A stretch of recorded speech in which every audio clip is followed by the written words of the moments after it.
Welcome to the Brown County Hour. Coming to you from the legendary hills of Brown, where the plum purple haze, the one nature herself drapes over the hills and hollers, inspires local characters, artists, and nature lovers. It's as though the hills themselves conspire to create a beauty and culture in the heart of Indiana. Sit for a spell and hear the music. Tall tales, true stories, and current goings-on. Brought to you by folks who still know how to sit by a fire in winter and swim buck naked in summer.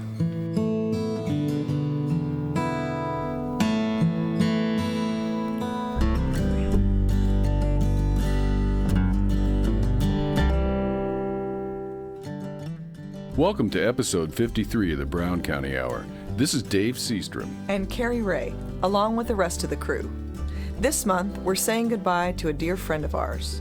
After 6 years on the air, and one before that helping to organize the Brown County Hour, our technical engineer, Jeff Foster, is leaving the show to pursue other interests. We'll be featuring Jeff and his music this month as a tribute to his many years of fine work in editing, recording, and producing the show. We also have several pieces from our regular contributors. We begin this episode with our conversation with Jeff Foster.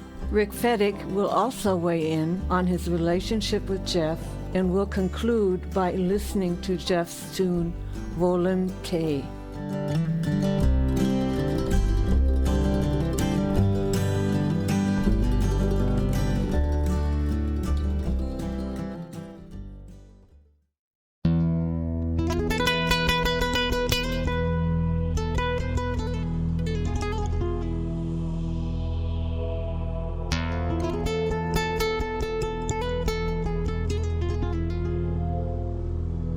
Okay, guys, here we go. On three. 1, 2. Okay, Jeff. Actually, you're on the wrong side of the mic tonight. This is all about you. I'm not used to being on this side of the window, I'll tell you.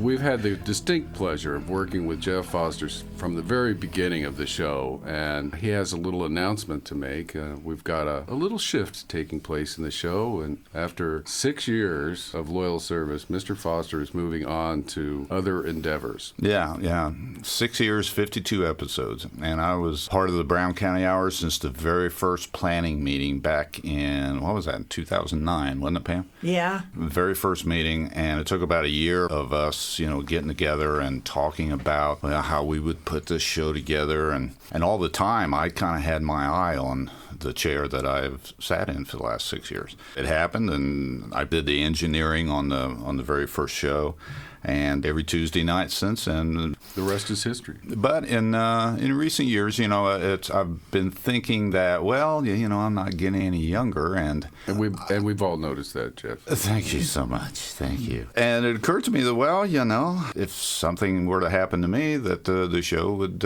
experience a little bit of an issue. So I started scouting about for someone who had the particular skill set that this job requires, and I was very, very fortunate to have stumbled. Well, I didn't stumble across him. He's an old friend, Mr. Chuck Wills, who is now on the other side of the window. Hi, Chuck. That's right. Chuck is now recording you. Yeah. And it took a little bit of, Prodding, yeah. Encouragement. I think all of us encouraged him. We sent him friendly emails for, a couple of weeks. I'm sure it was like, please, take Foster's place. Someone's got to do it. No, but he finally acquiesced. We were up at my home studio doing a mix of an episode here 2 or 3 months ago. And I said, so Chuck, what do you think? He said, I can do this. I'm in. So he's taking over the engineering, the final post-production of the show, as well as eventually the website, which I built at the very beginning and have been managing all these years. So kudos to Chuck Wills. Yes. Thanks, Chuck. So you're moving to Welcome, Boca Raton, drinking pina coladas for the rest of your life? Exactly, yeah. No, I'm just doing what I do otherwise, except that I'll have Tuesday nights free. I'm still playing music, do my regular Wind Down Wednesday gig at the Hobnob, which I'm into my 4th year doing that. Well, I'm kind of between bands right now. I still do some weekend work. kind of chilling, you know, and I'm doing a lot of work around the house, building a pier earlier this week. Yeah, he's had my nail gun for a year. Yeah, and try to get it back, Fettig. Now, I offered to buy that fair and square. Now. For the record. Well, if we could digress a little bit, I did have a question because as or before this got started, you weren't really associated with WFHB and you didn't live in Brown County, so what actually made that connection? That is right. When the Brown County Hour started, I mean, it was like, okay, this is made by Brown Countians for Brown Countians. Because I'd been playing music, you know, at Chateau and BCI and various places for a long time prior to actually moving to Brown County. I had a lot of friends here, not least among them Pam, that I was given a pass. Out of desperation on our part. Yeah. Well, it was like, you know, the show needed someone to do that stuff. And back then, I was still living in Ellettsville. And I'd come over and gather the stuff and take it home and do the final post-production work on it. But in 2012, my wife Rhonda and I decided to move to Brown County, and since then, I don't think I maybe missed one Tuesday because I was sick or something. But I think you went to Florida for. Well, there was that. Yeah, I was on vacay. We've seen a lot of people come and go, haven't we? Oh, well, yeah, you know, and I have mixed feelings about it. I'm glad that the show is moving on into Chuck's hands. He's a younger man. He's very, very involved in the local music scene in his own right, and as a lead guitar player in Cari Ray's band, who is now also part of the Brown County Hour. To be honest, what I will miss is the good camaraderie of our meetings here. I mean, our meetings are just exceptional. I mean, they're witty, they're funny, they're talk about history. We talk about all kinds of things. And Current events, definitely, in politics and just everything imaginable. And it all happens, you know, just around the work that we do to put together the show. And around Vera's food. Oh, yeah. Oh, well, yeah. No, that's an important. That may be. That may be number one. No, Jeff will be back. That's why you really came. Yeah, I may miss Vera's snacks most of all. And the friendships that we've created and reinforced here, that will be the part that I miss. The work, you know, I am totally happy to pass off the work to Chuck. And knowing that that is in good hands. Right. I'm leaving it in the state that I wanted to leave it in, which is, you know, to do it responsibly. And Chuck has been, he's been working with us now for 3 months at least, if not 4. And he's worked his way into, you know, following what I do. He's been to at least 2, if not 3, mix down sessions and was taking notes, and I was showing him how the software works and how to do this and that. And he was just a great study on that and picked it up really, really he quick. laughs at our jokes. Right. Well, yeah, which That's important. He has his own humor as well, which is actually a job requirement. Oh yeah, you gotta have a good Around sense here. of humor to fit in with this crew. Yeah, it's a unique band. You know, I don't know. It was a few years ago that we decided that a 6-person group is ideal. You know, 3 men, 3 women. So we cover all the points of view, and we're all different, but we all share this Brown County centric thing. You know, and we're all kind of, you know, have that attitude or outlook on things. And that's all the chairs we have, too. That's true. Well, that's true. right. Without getting into the folding chairs. Right. Well, and it would create a hierarchy that we really don't want. You know, Well, that's right, yeah. One thing this show has done is we've learned a lot about the county that we didn't know. That's the right. different people that came in and we interviewed and Oh, yeah, so many great things. Just a plethora of other things that are Events going on that, I wouldn't have known about necessarily otherwise. Authors and artists. Oh, yeah. Sam Fridge. Yeah. My beat has been kind of handling the music, you know, since I'm a musician. So it's been my thing to contact various artists and bands and get them queued up to come in and participate in the show. And again, you know, a lot of them I would have had no exposure to their music otherwise, probably, you know, because I don't Same get out for our much. listening audience. I mean, this is everyone benefits from this. Yeah. And then we have tremendously benefited from your many years of fine service, Mr. Foster. Oh, well, thank you. Thank you, David. and debating some of your concepts. Well, yeah. That's right. Jeff is always enlightening or in darkening, depending. Well, we all have our unique points of view, Yeah. and none of us are afraid to express them at this table. So, And that's because which is we a are good thing. friendly and accepting. That's right. That's right. We are tolerant. We are right. inclusive. Well, I'm sure going to miss you, pal. It's been a great experience working with you. Oh, thanks. Well, I suspect that this will not be the last month that I walk through this door. I certainly hope so. I'm toying with the ideas of how I might contribute content to the show, which I never have, really. It's I've always done that, and I've just kind of stayed away from creating content for the most part. But, who knows? Well, best of luck in everything that you do, Jeff. Thank you, David. Thank you, Rick. We'll miss you. Thank And you, Pam. we'll see you around the hood. You bet. Thank you, Vera. Thank you, Cari Ray. Thank you. Thank you, Chuck. Yes, and thank you, Chuck. God bless the Brown County Hour. L'Chaim.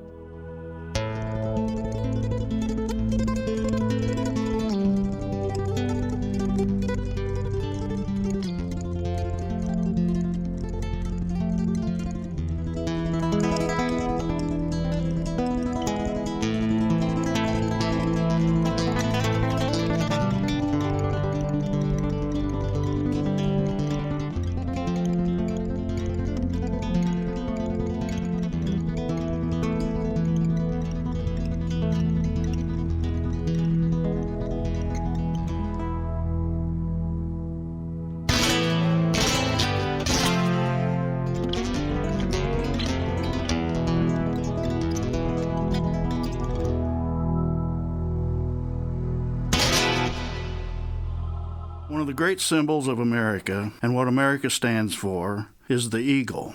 It's a symbol of beauty, strength, and power. Jeff Foster reminds me in many ways of that tremendous bird. And, well, Jeff, 2 out of 3 ain't bad. I'll give you strength and power. We've all seen the film Bites, where the mighty bird swoops down and captures the prey and lifts the fish from the chilling waters of the lake. That's what happens when Jeff shows up and performs for you. He swoops in and captures your heart and mind for that short while and lifts you out of the cold, deep waters of the world that is so often our daily environment. To lift the fish from the water and carry it to the nest, the eagle uses its mighty talons to grip the fish. Like the eagle, Jeff has these remarkable talons. You should see the fingernails on this guy. If you ever meet him, take a look, but don't stare. He's sensitive. If he ever had to get a hold of you with that bowling ball grip, you'd wish you were that fish. I guess in many ways, Jeff does use those talents for food. Playing guitar is how he makes his living. Jeff uses those mighty nails to dance around the guitar strings like the eagle so beautifully flies through the air. Are you guys you want us to leave you alone? Aww. That was sweet. Oh, Ricky, choice. Very choice. You are such a sweet guy.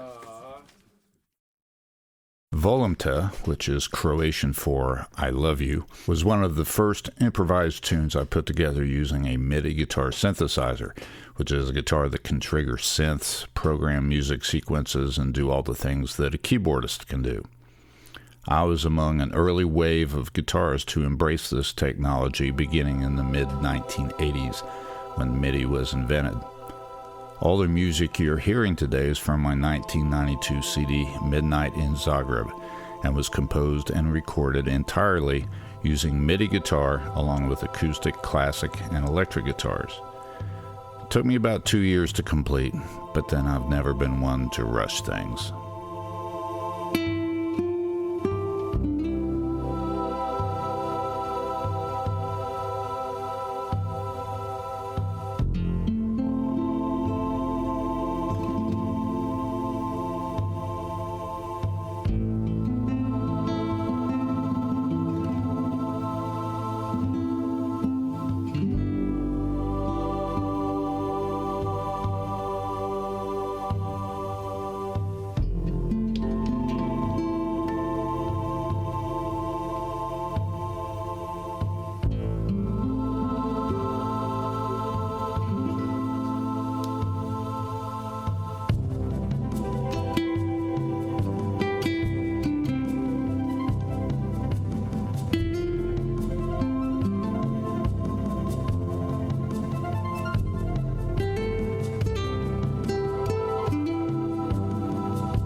Now we pause for station identification.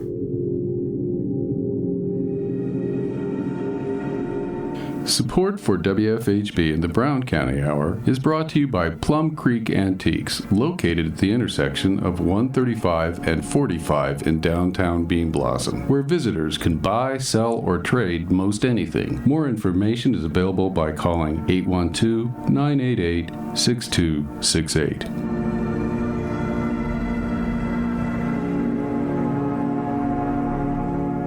You are listening to the Brown County Hour on volunteer-powered community radio WFHB at 100.7 in Brown County, 91.3 and 98.1 in Bloomington, 106.3 in Ellettsville, and online at wfhb.org.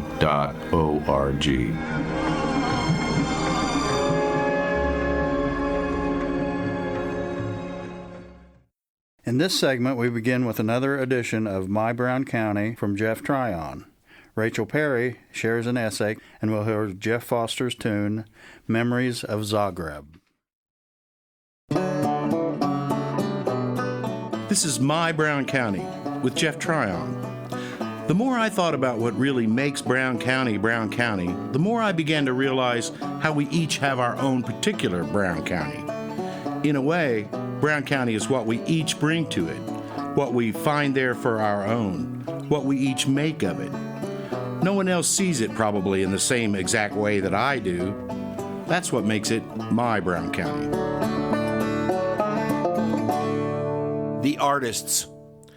While we may sometimes feel that more attention has been paid to the history of Brown County's art colony than other parts of Brown County history, we can't just skip over them. The first artists and their influence loom large in the story of how Brown County became Brown County. They unquestionably left their mark, or should we say, their view on what makes Brown County, what it means to be a Brown Countyan. They did put us on the map, so to speak, alerting the whole world through their art of the little backwoods paradise they'd discovered. But, like Schrodinger's cat, by that very process, they altered inexorably the course that Brown County would take, what Brown County would become. The old story goes that Adolf Schultz, having heard about Brown County from his Chicago art buddies and even having made some preliminary sketching tours here, came upon T.C. Steele sitting on a pile of lumber that was soon to become the House of the Singing Winds, his home and studio above Belmont. The year was 1907. And the formation of Brown County's art colony was well underway. Artists had been coming to the wilds of Brown County to paint, usually from Columbus or Bloomington, since the late 1800s. And by the time these two towering giants and guiding lights of the Brown County art colony arrived, the Chicago art world, which was well connected to the world at large, the East Coast and Europe, was beginning to know about this rural painter's paradise in southern Indiana. When the Illinois Central Railroad came to Helmsburg in 1906, it became relatively easy for artists to travel by train to Brown County, hiring a hack in Helmsburg for the trip to Nashville, where the Pittman House offered affordable rooms and meals. Many artists came for summers of painting and camaraderie, but a few stayed, put down roots, dug in, and left their mark on Brown County permanently. This anecdote shows Steele as preeminent among the artists, more established, more successful, always aloof somewhat from Nashville and the art scene there. Yet, he is the first to move in, stake his claim. A pioneer in the style of natural expressionism, he already knew it was about the unique colors and a special kind of light. He was here. He had put down his roots. Steele was 20 years older than the other artists, an established and successful member of the Hoosier School of Impressionist landscape painters such as John Otis Adams, Otto Stark, and William Forsythe. Steele was urban, sophisticated, international even, yet he thoughtfully and decisively committed his career to Brown County and plain air nature worship. Schultz had been coming to Brown County on sketching and painting trips since 1900. He had been searching for a more pastoral setting than his native Wisconsin, new ground, and he knew when he saw Brown County that he had found it. It was Schultz who said, "All this country was enveloped in a soft, opalescent haze, a sense of peace and loveliness never before experienced came over me. He would be more of an everyday presence, a guiding force in the burgeoning art colony than Steele. It was Schultz who donated the land on which the Brown County Art Gallery now stands. Schultz cultivated an old-world air with his goatee and string ties and a charming manner. He was something of a mystic and a deep thinker, a spiritual adventurer who arrived in Brown County a Christian Scientist and later moved on to other spiritual theories and pursuits. One of the things we tend to forget about the first artists is that the Brown County landscape they found was not the one that we see today. The original old-growth forest had been almost completely cut down by the timber industry, leaving the hills of Brown County largely devoid of trees. The landscape had been transformed from one of almost complete tree cover to one in which most of it was cleared for crops and pastures. One of the things T.C. Steele and the other artists found alluring about Brown County were the views. Clear vistas of points many miles away were part of the charm. Ecological disaster led to cultural rebirth. Now Brown County is thought of as a place where people come to see the trees, the remnants of the great forest, especially in the fall of the year. But when the artists first came, it was the very lack of trees that made it appealing. There is a steel painting of the pergola at the House of the Singing Winds, and in the distant background, you can see Belmont. Now, you could stand in that exact same spot today, looking north with the pergola in the foreground, but you can't see Belmont. Nowadays, there's too many trees in the way. His wife, Selma, reported that Steele had once mused that we would one day need to clear away all of those pesky trees in order to restore those magnificent views. The arrival of the artists marks or causes or coincides with the beginning of a characteristic fault line, a crack or fissure in the psyche of Brown County. The beginning of the us versus them mentality. The beginning of the idea that outsiders will come from somewhere else and change the thing we love. In some form or another, this psychosis runs deep and periodically reappears in the history of Brown County and its people.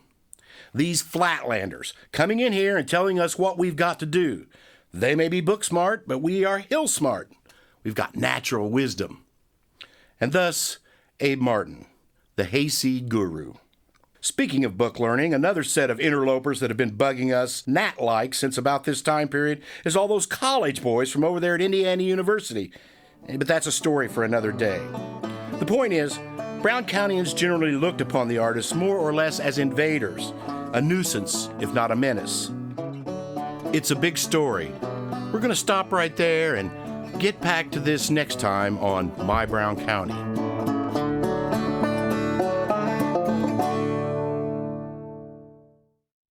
She was a woman of independent means. Her granddaddy had owned most of the hills and hollers north of the new state highway, and when a failing sycamore killed her beloved papa only a month after her 21st birthday, she became sole heiress to his 2-story ridgetop cabin. With a wail in the night, her mama had given up the ghost when Mattie, short for Matilda, was only 3 and still able to squeeze between shelves in the linen closet. There she would often hide, sniffing freshly laundered towels and listening to whatever foolishness went on as neighbors sat around the wood stove drinking white lightning. But none of that now that Papa was gone. Most of Mattie's neighbors had deserted their hard-scrabble homesteads, fed up with clay soil and stones on the windy ridge. Only brambles thrived, rock-hard potatoes were often mistaken for geodes, and carrots grew stunted and woody.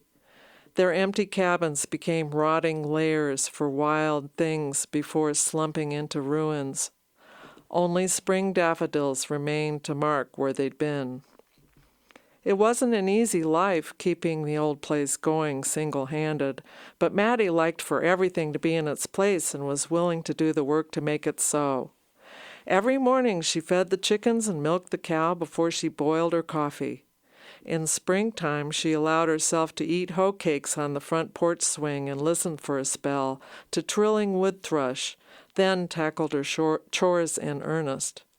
Shake out rugs, fix the gutter, hoe the meager garden, bring in water from the well, wash bedspread, boil the beans, gather eggs, churn butter, split some wood, rewire corral fencing, and the list went on. Of course there were suitors. Doesn't every man want the secret of life, a wealthy wife? Or at least one with a pension? But Mattie didn't suffer any fools and sent each Romeo packing when he didn't pass her 3-question test. Number 1, how do you make root beer? Number 2, what do you do for a colicky horse? Number 3, what's the difference between cuddling and snuggling? Most managed the first 2, but were completely baffled by the 3rd question. One Sunday morning when Mattie heard faraway calls of the first sandhill cranes headed north, and shrill peepers came to life in bear wallows, a pudgy fellow came puffing up the rutted driveway. Mattie leaned on her rake and looked him over. Big feet, slope-shouldered, hair a little too long, but she liked his eye crinkles and the soft look of his faded flannel shirt. "Who are you, and what do you want?" Mattie always got right to the point. "I'm Jeb Mobley, and I'm looking for Miss Matilda Deckard." When he offered his shy smile, she noticed deep dimples in each of his round cheeks. "Well, you're looking at her. State your business." "It's almost time for the Spring Blossom Parade," he declared, "and I'm jonesing to squire you." "Oh, I don't have any truck with that business." But when she saw Jeb's face fall, she relented. "But I'll allow it would do me some good to get out."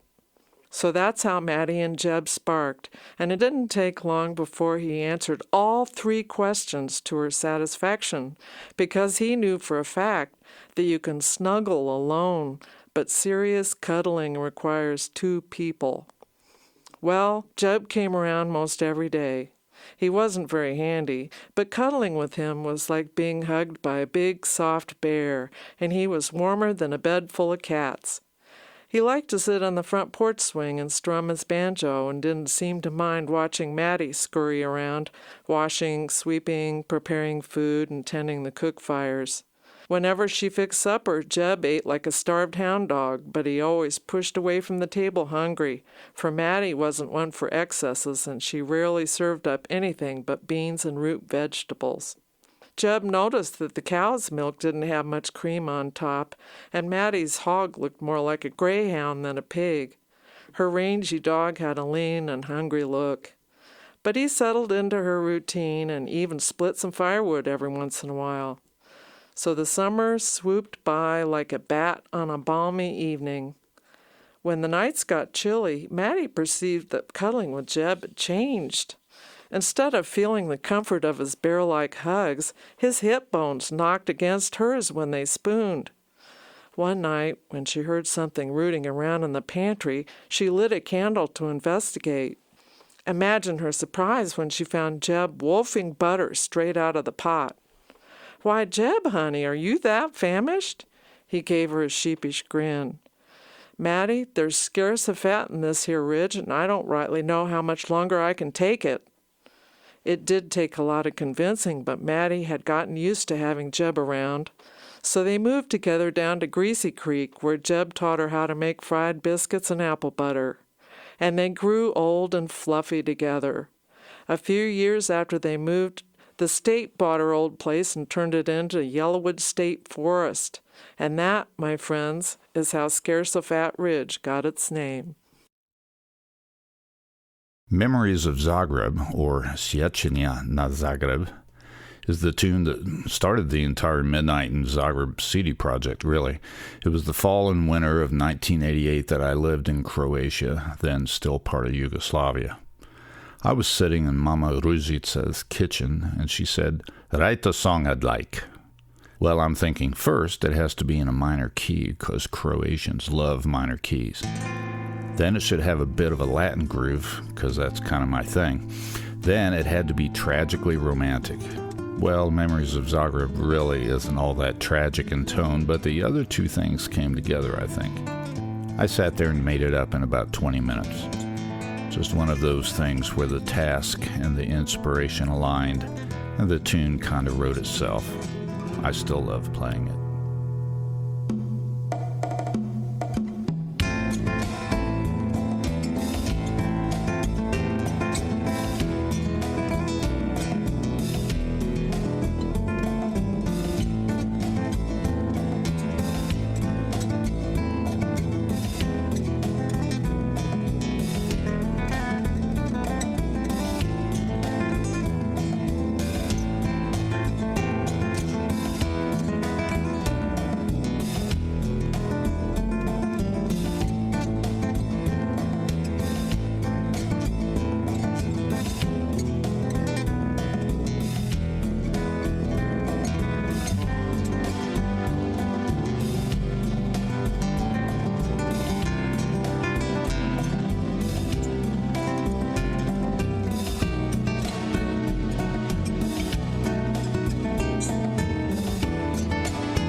Now we pause for station identification.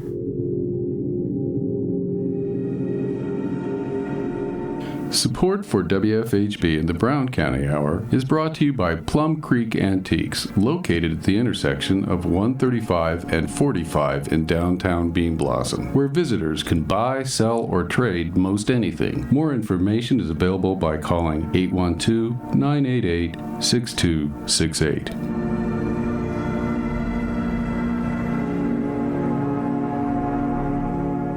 You are listening to the Brown County Hour on volunteer-powered community radio WFHB at 100.7 in Brown County, 91.3 and 98.1 in Bloomington, 106.3 in Ellettsville, and online at wfhb.org.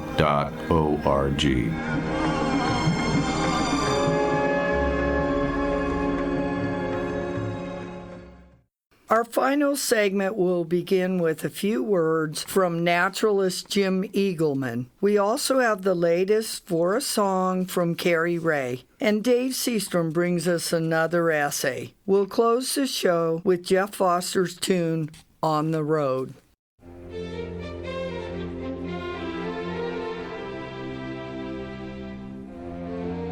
Hello, this is Jim Eaglemann, again reporting this Nature News segment to all WFHB radio listeners for the Brown County Hour. If I mention a few names of plants to you, would you know what they are? Let's try it. Angel wings, cowboy's handkerchief, blue stain, ma'am on a motorcycle, horn o' plenty, fly agaric. If you are a mycologist, a morel chaser, a fungologist, you will know these plants. They are mushrooms, or collectively the plant group known as fungi. Singular is fungus. Unique to them, they are non-chlorophyllic. They do not make food like green plants, rather grow on the dead or rotting organic material and help break down and decompose the debris on the forest floor. Without the fungi, we would literally be knee-deep in twigs, logs, and leaves in the Brown County forest. Mushrooms produced by spores, so think of them as tiny specialized seeds, and do not need sunlight. The fruiting body, the actual plant you see poking its head up through the leaf litter that produces the spores, isn't doing the decomposing. That's accomplished by the roots of the mushroom or mycelium. Mycelia is plural. These are tiny thread-like structures. When you kick at a piece of bark on a rotting log, the bark comes off, and inside the bark or on the wood are these thread-like mycelia.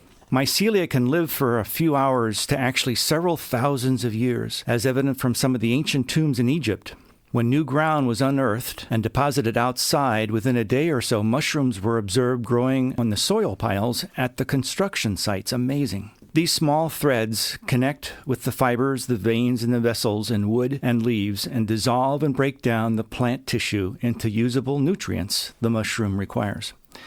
Growth can be very fast, sometimes overnight, and within a few days the mushroom will begin to deteriorate as it dries out. Mushrooms contain a lot of water, and the brittleness of mushrooms results from the drying out or the loss of water.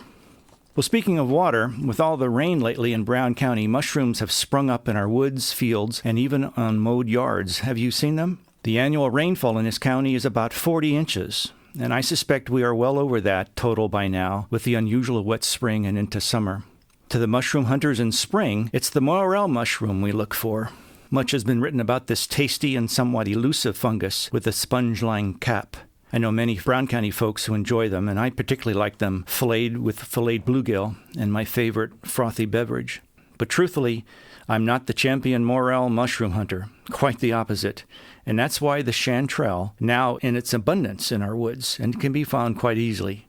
To some, it's better in flavor, and I'd have to agree. The chanterelle mushroom grows singularly or in clumps, sometimes under leaves that partially cover them, and on the ground. I've not seen them on logs, but they can and do grow there. They grow to about 5 to 6 inches in height, are distinctly orange in color, and have the veins or gills noticeably on the stem that are fluted. The term for this vein arrangement is decurrent.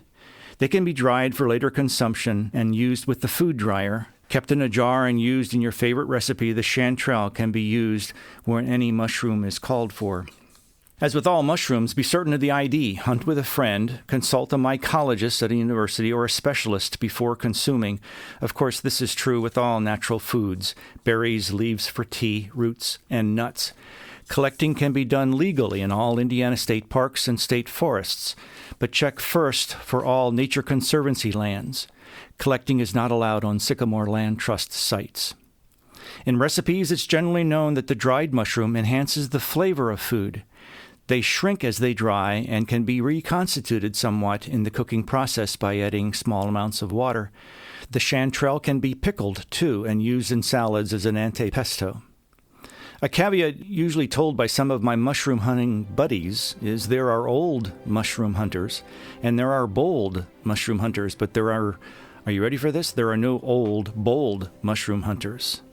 Enjoy the chanterelle mushroom growing right now. One more renewable and recyclable resource can be found by all in our Brown County woods.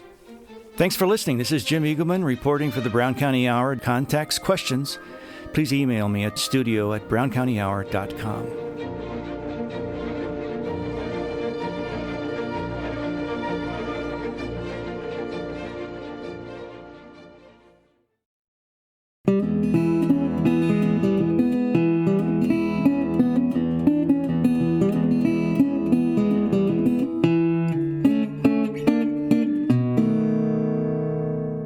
I'm Cari Ray with another installment of For a Song. And if you'll indulge me a bit, I'd like to tread off my commonly beaten path, to go back a bit.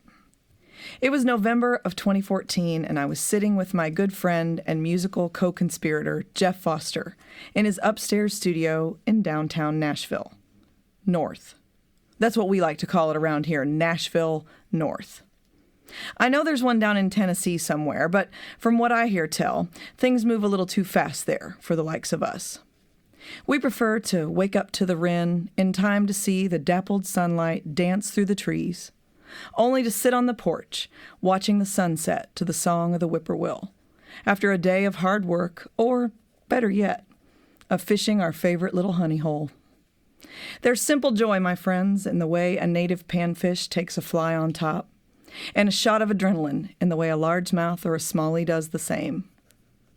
But I digress, as I often do. It is November, after all, and we are sitting in Jeff's studio waxing poetic about guitars, music, and song.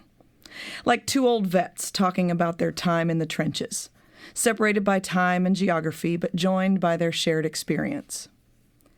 Near the end of this particular rap session, Jeff makes note of how much I seem to like talking songwriting shop, and suggests that it might be interesting fodder for a regular-ish segment on a radio show for which he, along with a fine team of folks, serves as producer. His compadres tended to agree, and I was certainly game. So I put pen to paper, and a month later, the first For a Song aired in December of that year. I would later be invited to join the production team, but this songwriting segment is where my involvement with the labor of love we call the Brown County Hour began. The entire trip has been a great joy for me thus far, and I owe that joy, in part, to my friend Jeff for having the idea and helping me see it to fruition.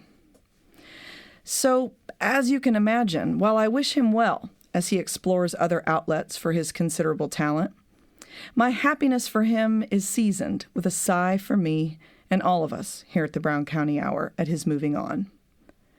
To eulogize his tenure with the show is to say I will miss his decidedly laid-back shuffle into the studio each week for our production meeting. His, why not, approach to new programming ideas. His well-established role as resident conspiracy theorist, and the settled confidence of a man with little left to prove. In addition to our work together on the show, I'm proud to call him musical mentor and, more importantly, friend. Our new engineer and production partner is another old friend, and a fella I respect a whole bunch, Mr. Chuck Wills. I look forward to seeing the impact of his infusion of creativity, passion, and ample skill. So, Jeff, here's to the next chapter for you, and to ours here on the Brown County Hour. What will we think of next? Tune in every first Sunday and Wednesday to find out. I'm Cari Ray, wishing you Godspeed, and hoping you'll join me next time on For a Song. If you have ideas, questions, or topics you would like to have covered on For a Song, please send them along. You can reach me via the contact page of my website, cariray.com. That's CARIRAY.com. Thanks for listening.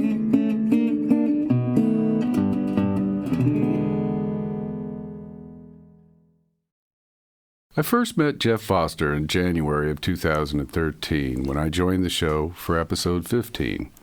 Jeff ran into my writing on Facebook and asked Pam Rader if she knew me and whether she thought I might fit in.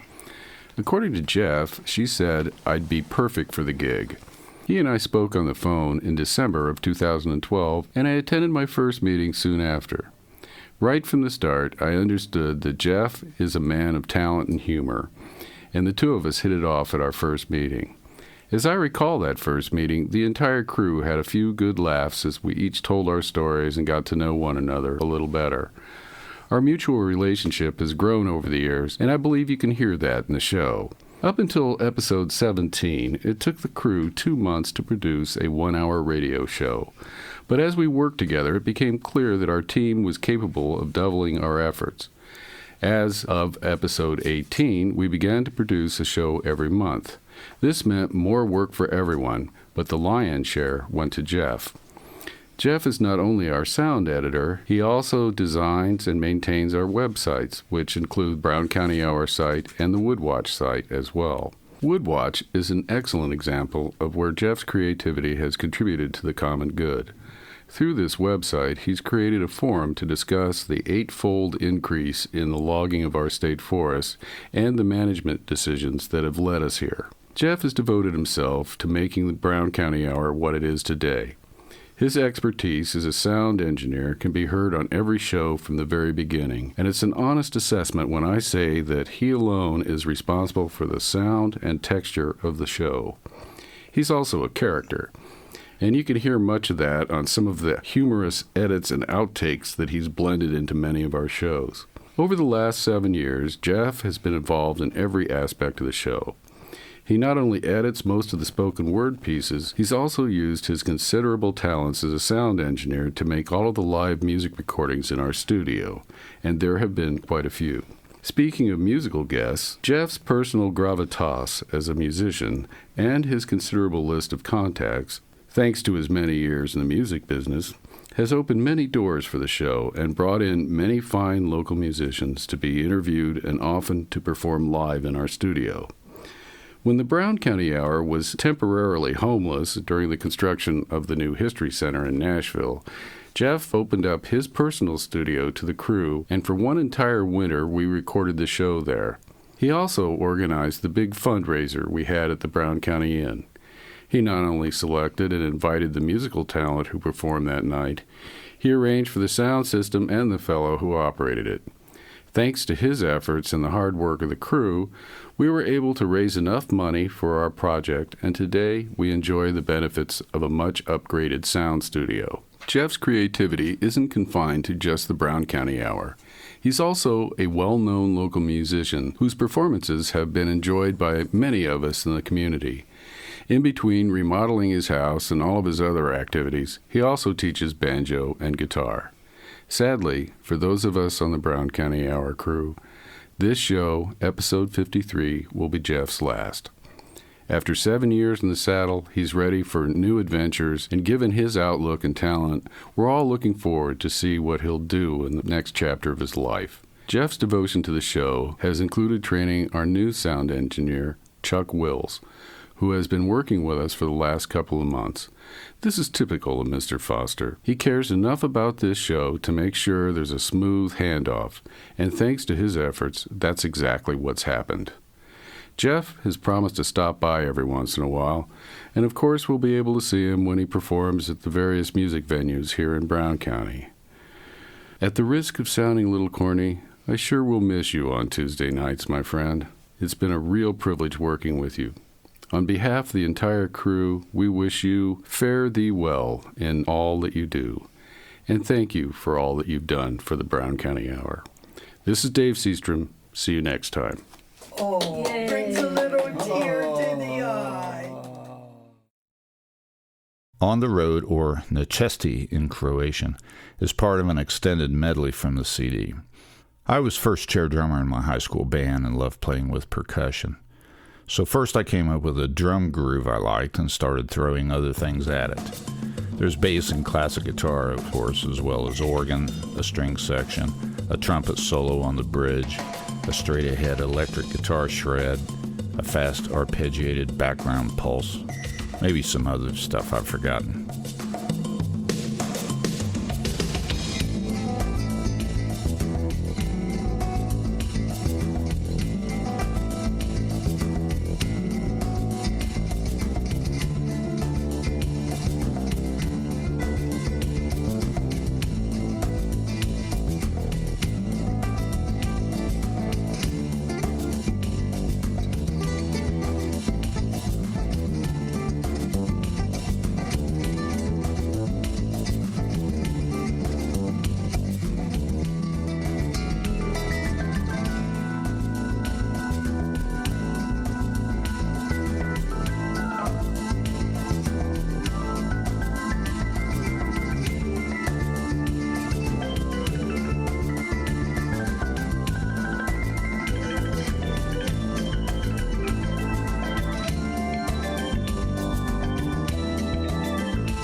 Well, I hope you enjoyed listening to these selections from my 1992 CD, Midnight in Zagreb.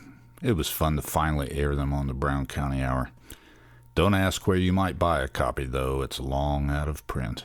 But if you'd like to learn more about the CD and stream all the tracks for free, visit stringdancer.com/Zagreb and be my guest. Thanks for listening.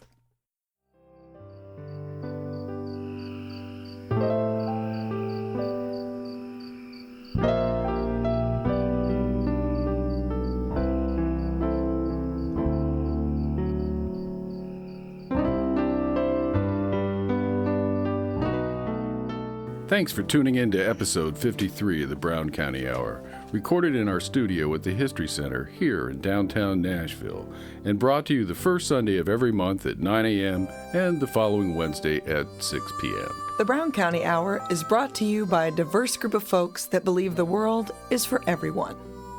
And before we go, a last-minute update to let you know that our own Jeff Foster, competing on a world stage at the Indiana Fingerstyle Guitar Festival, has done us all proud by bringing the bronze home to Brown County.